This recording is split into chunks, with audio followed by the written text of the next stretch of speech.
Actors are a different sort of people once they get to the big leagues of Hollywood. They can make tens of millions pretending to be someone else for a few months. That's not a lifestyle most of us will ever understand, and it seems to go to the heads of some actors who put some questionable demands on their co-workers when it comes to making movies.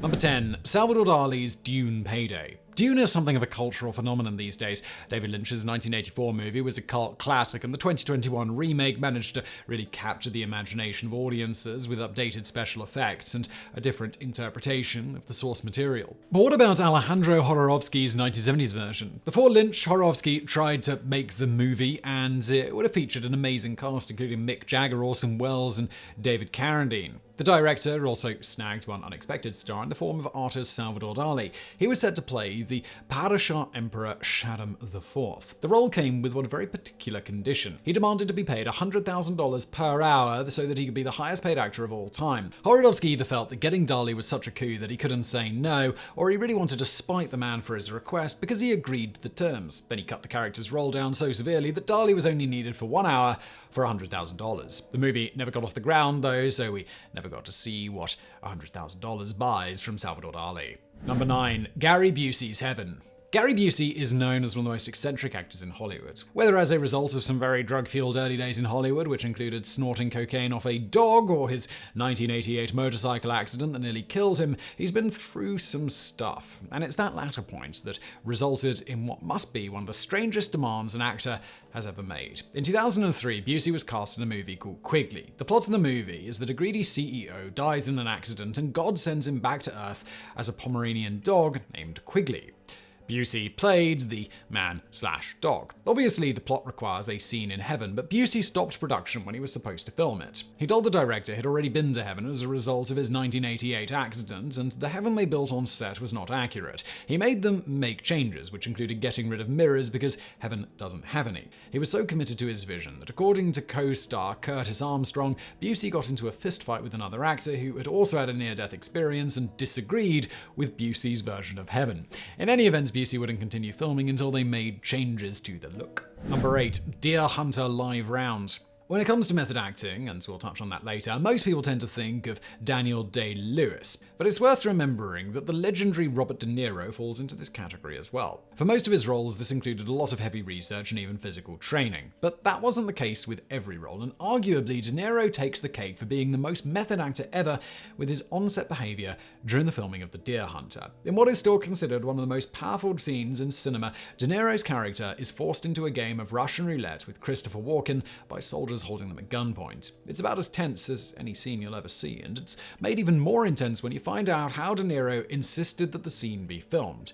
He wanted a live round in the gun. The gun was checked before every take to make sure the bullet was not the next round, and it must have been a psychological thing for De Niro. But try to imagine an actor pulling that on set today. Number 7. Tony Clifton's Contract. Comedian Andy Kaufman blurred the lines between reality and performance back in the 1970s and 80s. He was eccentric and unpredictable, and people either consider him a genius, a madman, or an idiot, sometimes all three.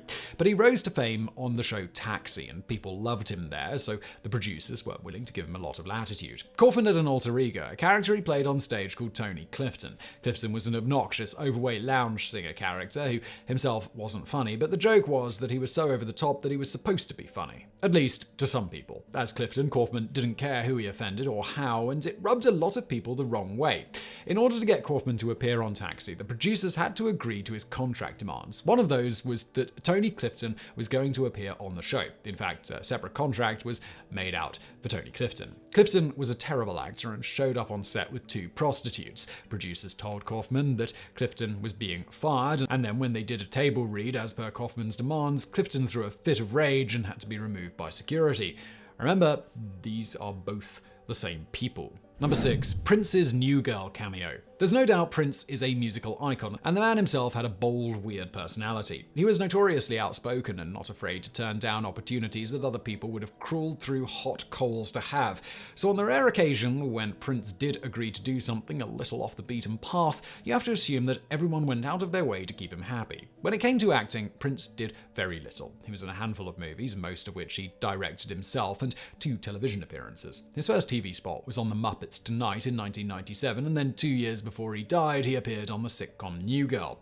Prince was apparently a fan of the show and actually asked if he could be on it. So you think it'd be light on the demand since he was making the request. But it turns out that he did have one serious demand about how the episode would go down, and it involved banishing someone else. In the episode, Prince played himself and had a party. As scripted, the Kardashians were supposed to be at the party, and both Kris Jenner and Khloe Kardashian had filmed a quick cameo. So far, so good. Well, not quite. Turns out Prince really disliked the Kardashians. He once kicked Kim Kardashian off stage at a concert some years earlier. So his people told the New Girl producers that the Kardashians would never be at one of his parties. The producers literally blurred all the copies of the script that mentioned them and then cut them from the episode. Number 5. Ben Affleck's hat.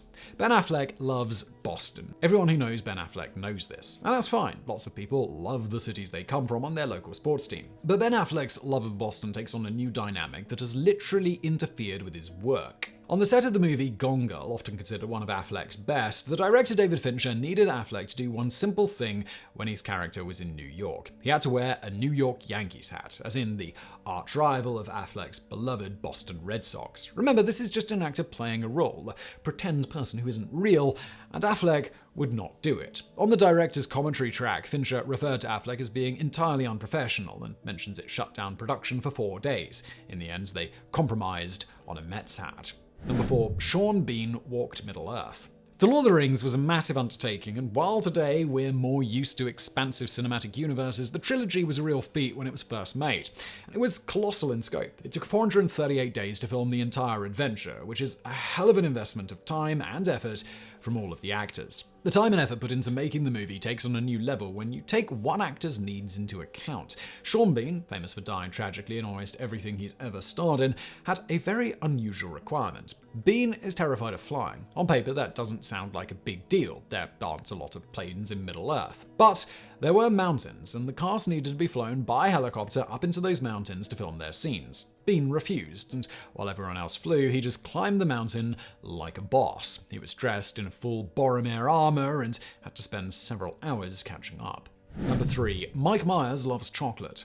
Despite how silly most of Mike Myers' roles have been, he's known to be a staunch perfectionist on set. In accordance with this, though he seems like a barrel of laughs on screen, he's a bit of an ogre in a non-Shrek way behind the scenes, and this has led to him rubbing co-workers the wrong way. While demanding certain scenes or certain jokes be played in a specific way makes sense, not everything Myers has been accused of is in service to the final picture. According to his Cat in the Hat co-star Amy Hill, Myers was a nightmare to work with. She said not only did he put no effort into getting to know anyone, he went full diva on set. Between takes, Myers had a chocolate guy. So what's a chocolate guy? Well, that's a guy who stands to the side of the set with a Tupperware tub of chocolate. When Myers needed a cocoa-based boost, his chocolate guy would run to his side with the Tupperware. Presumably he didn't share with the rest of the cast and crew. Number 2. Shia LaBeouf goes bloody method.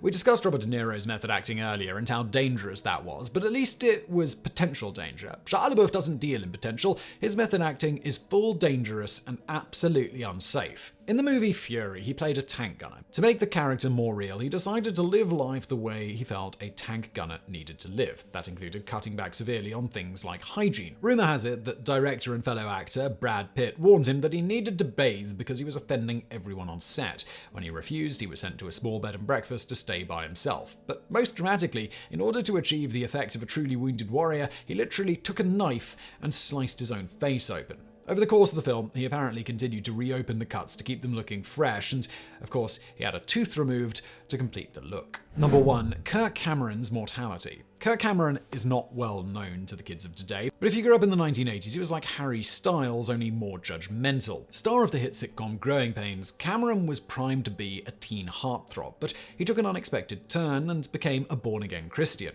And that's a great thing for anyone to do if it makes them happy, but Cameron took his newfound faith and started forcing it on others. As the star of the show and the major audience draw, he held a lot of sway over storylines and even casting, and he used that to his full advantage. The most notorious example of this was how he had his character's girlfriend dropped from the show. Cameron's character was involved with Julie, played by actress Julie McCullough. The two were supposed to get married in season 5 of the show, but between 4 and 5, Cameron discovered that she'd posed for Playboy 2 years earlier, and he demanded she be fired. Instead of a wedding, season 5 starts with Julie dumping Cameron, and then she's gone, never to be seen again. in. Word is this wasn't Cameron's only pious crusade against the show, and he apparently called out several producers for being pornographers.